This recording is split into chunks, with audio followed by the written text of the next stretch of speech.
You are listening to the Life Coach School podcast with Brooke Castillo, episode number 156. Welcome to the Life Coach School podcast, where it's all about real clients, real problems, and real coaching. And now, your host, Master Coach Instructor, Brooke Castillo. Hello, my friends. How are you guys? My dogs just got totally excited when I did that. They love it when I talk to them like that. I know some of you guys do too. When I don't say hello, my friends, I get emails. So, hello, my friends.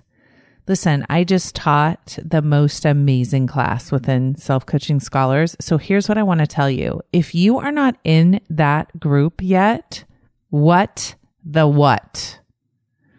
I am not just saying this. You have to get in that group. Now, listen, I know for some of you it's expensive.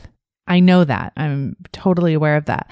But I want you to look at where you're spending your money. Are you spending it on things that don't matter as much as your mental health?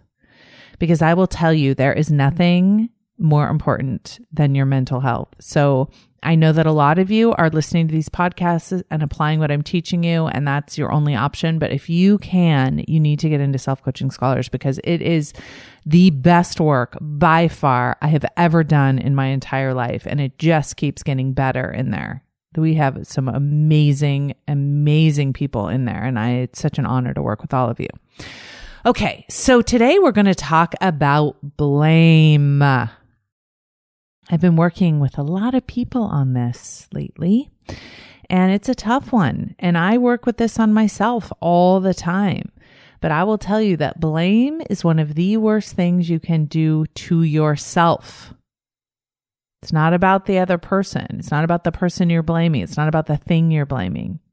Blame is a horrible thing to do to yourself. The definition of blame is to assign responsibility to someone else.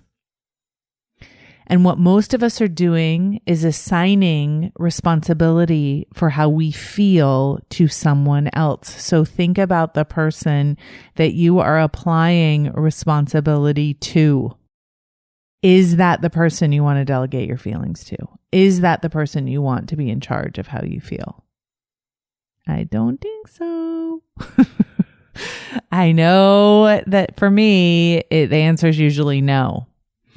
So I love this responsibility because I think it sums up blame so well, assigning responsibility to somebody else, delegating your emotional life to someone else. Blame is always disempowering as it applies to our emotions. In episode 36, I talk about the difference between responsibility and blame. Make sure you listen to that episode if you haven't.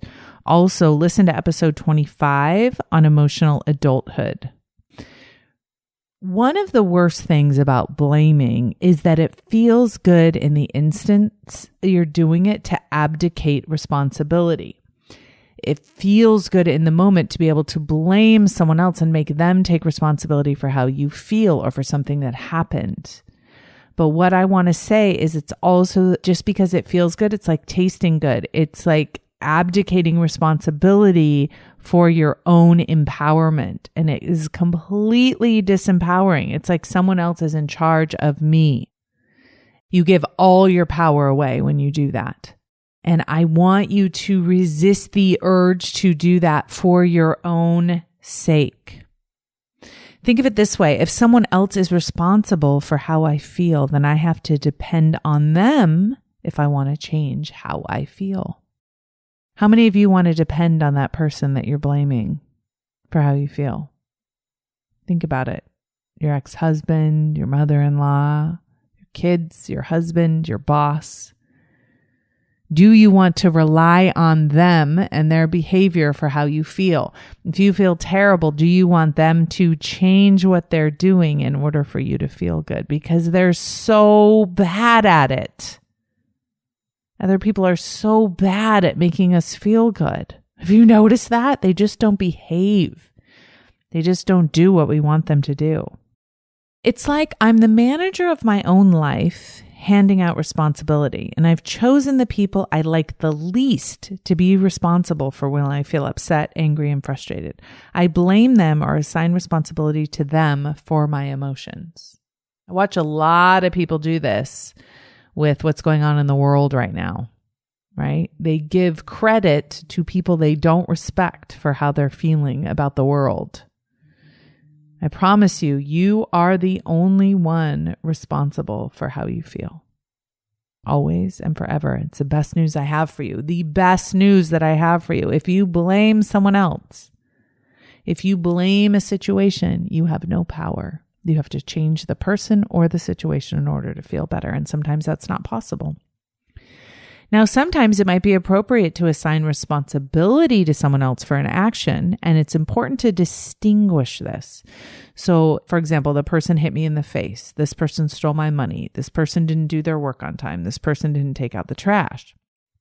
This type of blame assigns someone else responsibility for their actions, and this is very appropriate. And note that doing this does not cause us pain or any type of emotional discomfort.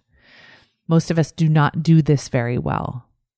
We don't hold other people responsible for their actions. We hold other people responsible for our emotions. So instead of saying, you did this thing and you are responsible for doing this thing, we say, you do this thing and you're responsible for how I feel. Another person is never, and I mean ever, responsible for how you feel. That person is responsible for what they did and their action, but they're not responsible for how you feel. You are responsible for how you feel. So if somebody punches you in the face, goodness, I hope they don't, but if someone punches you in the face, they are responsible for punching you in the face. They are responsible for assault. They can go to jail for this, right? They're responsible for that action. What you make that mean and how you feel about that emotionally is on you. Okay? Huge distinction. Very important. And the reason why I want you to make that distinction is not because I want you to release somebody from responsibility for hitting you in the face. What I want you to do is keep your power within yourself and not victimize yourself further by giving them power over your emotion. They've already punched you in the face. They've already physically hurt you. They've given you the sensation of pain physically. I do not want you to then assign them responsibility for how you're feeling. Okay? It's a really big distinction. So if they punch you and you make it mean that they don't love you, that you're not important, that you're not safe in the world, that you're a horrible person, whatever you make it mean, and then you give them responsibility for, you will lose that much more power. You've already been hit in the face. You don't need to make it worse with the emotional story that you tell about it. And this is true for any of you who've had any experience with any kind of physical or sexual abuse in your past. There is for sure that physical abuse, but most of us make it so much worse by what we make it mean and how we think about it. In fact, typically that is the most painful part about it, especially sexual abuse, what we make it mean about ourselves, what we make it mean about our worth, what we make it mean about shame and us being damaged goods, and all of that is so much more destructive than the actual abuse. And what's even worse than that is then we give that person the blame for making us feel that way. We give them so much more power than we need to. And especially when we were children, if we were abused as children, many of us are still as adults giving those perpetrators power over our emotional lives as adults, even though the abuse is long done. We've made it mean something that continues to victimize us daily. And I want to let you know that blaming someone gives them power. Holding them responsible for their actions is different than blaming them. Other people are responsible for their actions. They are not responsible for how we feel now. Someone that abused you when you were a child is responsible for abusing you, for the action that they took.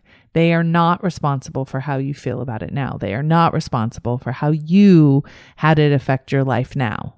That's on you. And that's good news. You don't want that person to be responsible for your emotional life now. Of all the people you can imagine in the world being responsible for your emotional life, that is not who you want to have in charge. Take that power back. So their lack of effort may be why they didn't complete the task. Their mistake is why the project didn't get done. He was late picking me up, and that's why we didn't arrive on time. Those sorts of things are assigning responsibility to the person who was involved in the action. That is appropriate. Okay? It's inappropriate to say, I'm stressed out because he picked me up late.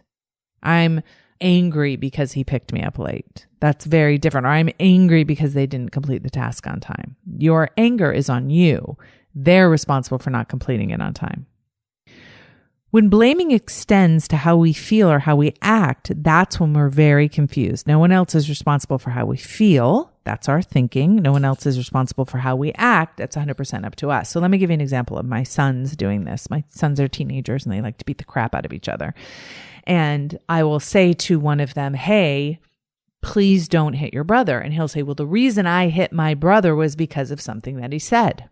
I explained to them, no, that is never the reason you can give for hitting your brother. It is never your brother's responsibility or your brother to blame for an action that you take.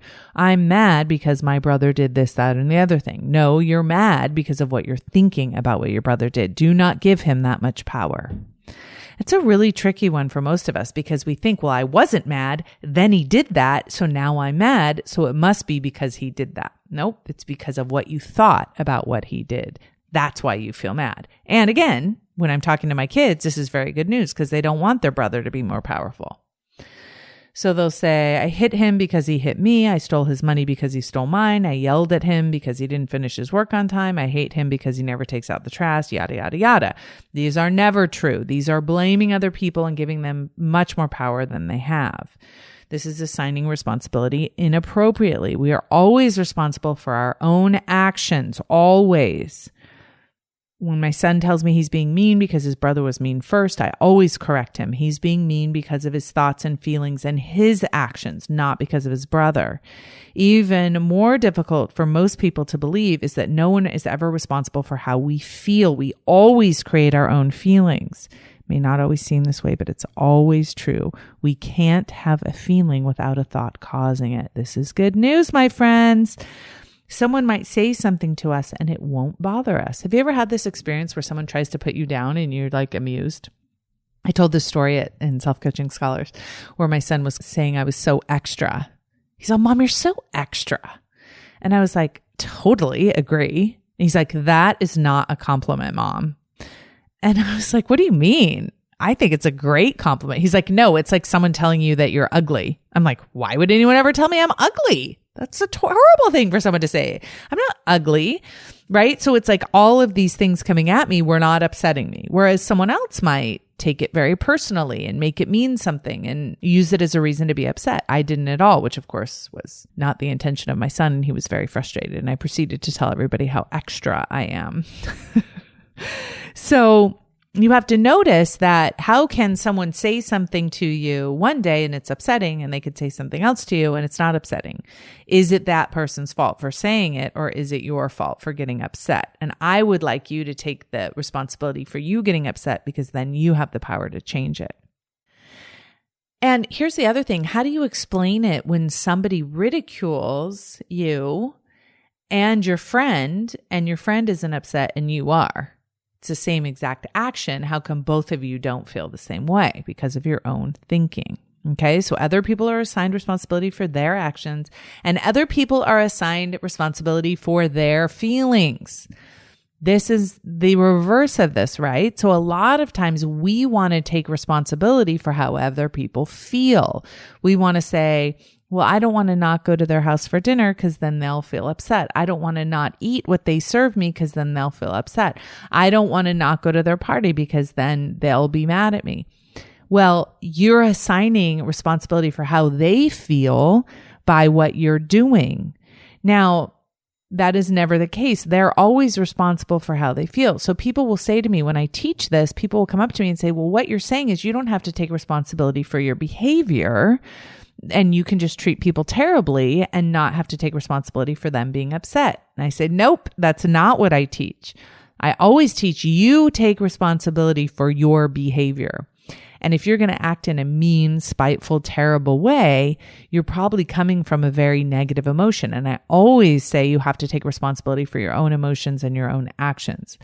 What I'm suggesting is that how that person interprets what you do, no matter what your intention is their responsibility. I grew up taking responsibility for my mother's emotions, right? Because I was always feeling like I wanted to take care of her. I was always feeling like I wanted to make sure she was happy. My brother was a drug addict and my mom was very depressed when my parents got divorced. And as a small people-pleasing child, my role was to be a very good girl and to make sure my mom remained happy.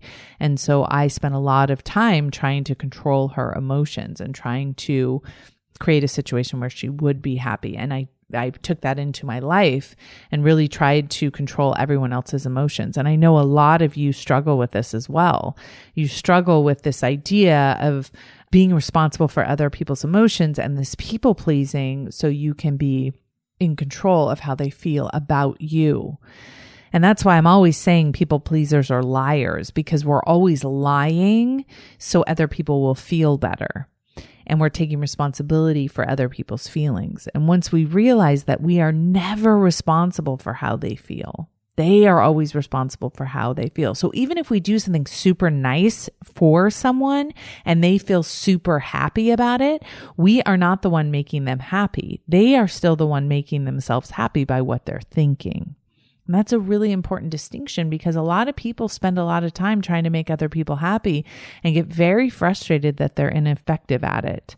And then we spend a lot of time waiting for other people to make us happy and we get upset that they're ineffective at doing it for us. And one of the best ways to go through your life is to just take responsibility for your own happiness and let other people take responsibility for theirs. That would be a beautiful world. But instead, we yell and scream and cajole and try and make other people behave in a way that would make us happy. People we don't even know, people that we have no influence on how they act. We get very frustrated in the way they behave and want them to behave in a different way so we can be happy. Other people are not assigned responsibility for our feelings or our actions, and this is actually really good news. No one's responsible for how we feel, therefore we don't have to change their behavior in order to change how we feel. We're not responsible for how others feel, therefore we don't have to change our behavior in an attempt to change how others feel. This is very important when it comes to success and mothers and people who are upset by good choices we make. I can't even tell you how many times I've coached people on not worrying about how other people will feel about their success. We hold ourselves back because we don't want other people to be upset by our success. And here's the truth. There will be people upset when we're successful. And that's okay. They're responsible for how they feel. And there will be people who will be thrilled by our success. And the same is true. As someone who's in this industry, and I have a lot of people that give me really positive, wonderful, amazing feedback, and they think that I'm great, and they put me on this pedestal, and they tell me how amazing I am. And I try to explain to them that the way they feel towards me is because of how they're thinking, right? And the way that they think about me is so positive, and so they get to feel a lot of positive emotion. So, I mean, it's a win-win. I like it when people feel great, right? And when they use me as an excuse to feel great, that's super fun. But then they also do the other thing, right? I have a lot of haters who hate on me. And I think anyone in the public eye, people feel as if they are free to judge. I was laughing. Chris was telling me the other day that we have a program called Stop Over Drinking that's within Self-Coaching Scholars. And there's a picture of me for an ad for Stop Over Drinking, and people were like making fun of the way I look and saying that I already looked drunk, and they were just saying all these things about me.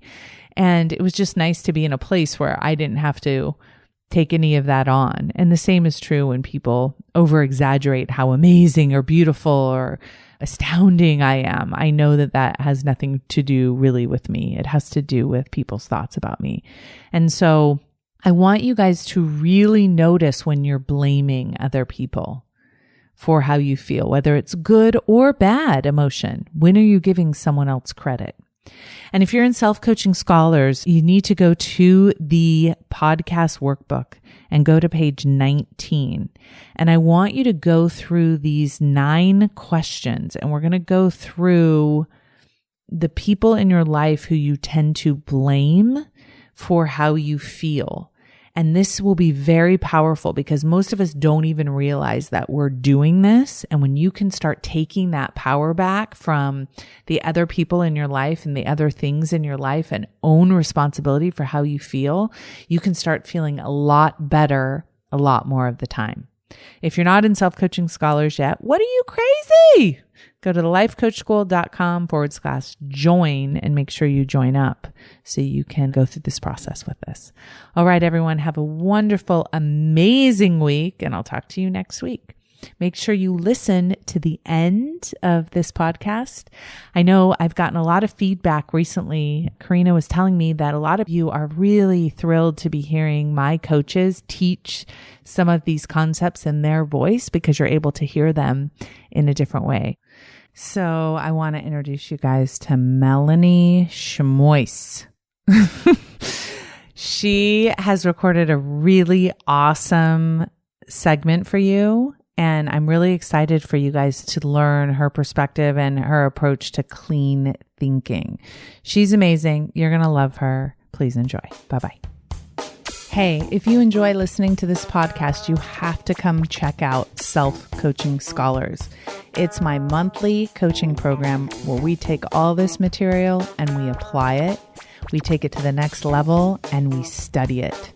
Join me over at thelifecoachschool.com/join. Make sure you type in the THE lifecoachschool.com/join. I'd love to have you join me in Self-Coaching Scholars. See you there. Hello, everyone. I'm Melanie Schmois. I'm a therapist and a certified life and weight coach. We're doing this podcast segment here from sunny Cleveland, where the sun has shined on the city for the past few months. And even the coming winter seems a little more tolerable. Thanks for joining my podcast today. For those of you not familiar with me, I'm the creator of Mind Your Strength Coaching. It's a coaching program designed to help women who already dedicate a lot of time and effort to exercise and/or meditation, but still feel unfulfilled emotionally in some way. These women engage in many different forms of self-care. They're really good about exercising, eating healthy. They may even have a regular devotion to a spiritual practice. So they're doing a lot of things right. But they're still seeking help because they feel guilty or discouraged when stressors get the better of them. The thought work I provide in my mind-body coaching program helps bridge this important gap between the self-care they're already providing themselves and the ability to change their emotional state.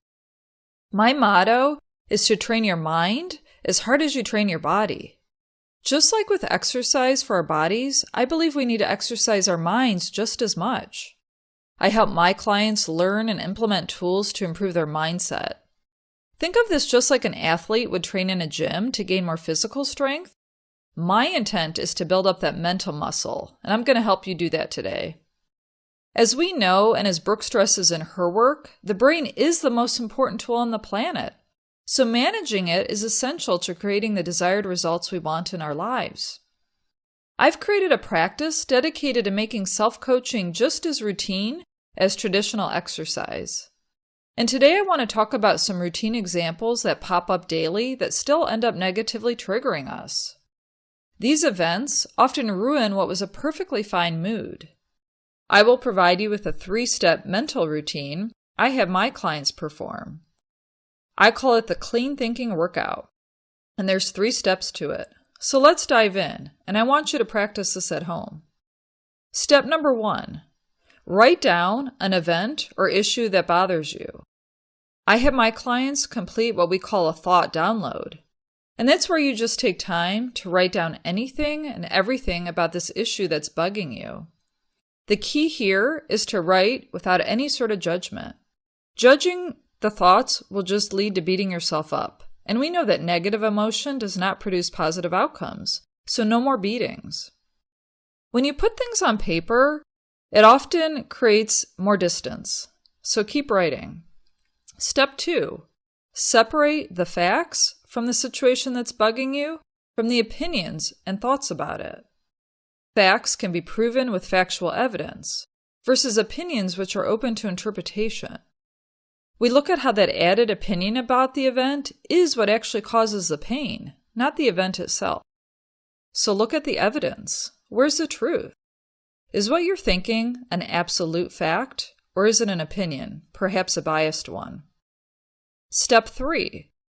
Ask yourself a better question as it relates to this thing that's bothering you. We often get locked into one way of thinking about an event, and this technique can help offer you a different perspective. Some common ones I recommend you ask yourself before you enter the stressful situation are, how can I make this fun? Or how can I make this event more enjoyable? Try to find some humor in it. So to review, create a thought download, separate facts from opinions, and then ask yourself better questions. I want you to try it. Let's plug it into a real-life example. Have you ever had an awesome workout where you're feeling that natural high and confidence that comes from pushing yourself during a class? You're driving home, you're blasting your favorite music in your car, you're dancing around your seat. Or maybe you turn it all off to keep that meditative state, that zen going. But the moment you walk into your house, your 3-year-old is naked, filthy, screaming, and running around refusing to take a bath. And then maybe your partner gives you that patented, hope you enjoyed your workout. And boom, just like that, all those feel-good feelings are deflated. You think, geez, what the heck did I just walk into? This sucks. Why couldn't my partner hold on the fort for an hour? Why is this a huge battle around bath time? So you flip your lid, you go off on everyone and everything, and no one wins. And then you have time to reflect on the evening and more guilt and shame rush in? Sounds fun, right? Well, this was me week after week, and where many of my clients find themselves, and where the thought work and these routines that I'm telling you about can transform these situations. So let's plug in the 3 steps of the clean thinking workout.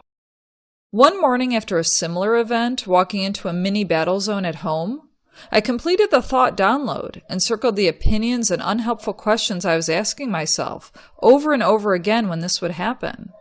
So the questions that I was asking myself from my thought download were, why aren't the kids in bed already? Or why don't they behave better? Or why can't I stay calm and collected longer? I just worked out, for heaven's sake. It was important to remind myself not to beat myself up for feeling this way, and where many of my clients go down that rabbit hole of self-loathing. I then looked at my thought download list, and I had to parse out what was fact from what was fiction. Why aren't the kids in bed already? Well, truth be told, it wasn't their bedtime, so it's not a fact. Why don't they behave better? Well, they often behave well, so that's not a fact, it's not an absolute. Why can't I stay calm? Again, it's an opinion. Maybe I did sound calm. It just worked out, for heaven's sake. Yeah, so what? I was trying to separate fact from opinion, and I noticed I was pushing my opinion on how things should be onto the situation. But the fact is, you guys, bath time and bedtime is eventful. So I then asked myself better questions. Some examples that I prepared ahead of time for the next time this might happen was, how can I make this playful instead of serious? So back to my chaotic little scene here. This time I'm coming back from an intense boxing class, feeling that high, and I pulled into the driveway, and I noticed I was feeling a small sense of dread, maybe even a touch of anxiety, which was my reminder to try something different. I heard some bickering from inside between my 2 daughters, and I asked myself, how can I make this funny? You know, my brain quickly searched for the answer. I literally ran back into my car, put my boxing gloves on, and playfully started to box with the girls, who thought it was hilarious. This changed the course of the evening. We were laughing, we were having our own little playful boxing match in my living room.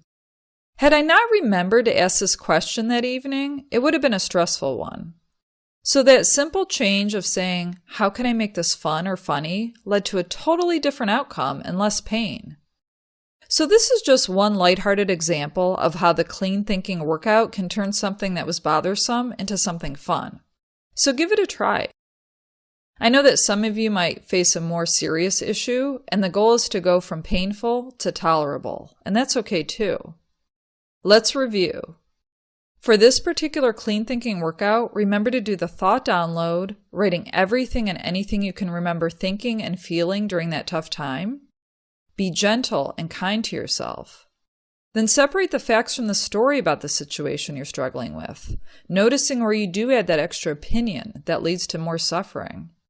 Then ask yourself a better question. It's best to practice as much of this ahead of time as you can, so your responses in the moment are more automatic. I like to use a negative emotion as my trigger or my reminder to utilize the coaching tool.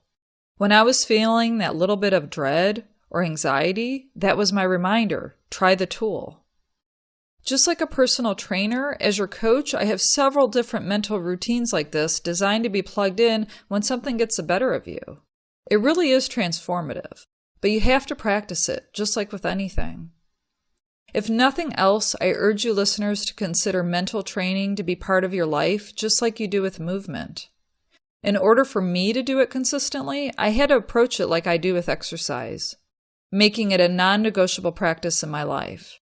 10 to 20 minutes of mental training can make a huge difference.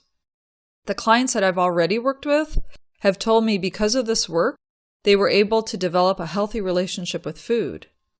They report feeling more powerful and capable than ever. They view themselves as a survivor, or better yet, as a thriver versus as a victim. They are more readily able to accept responsibility for how they feel.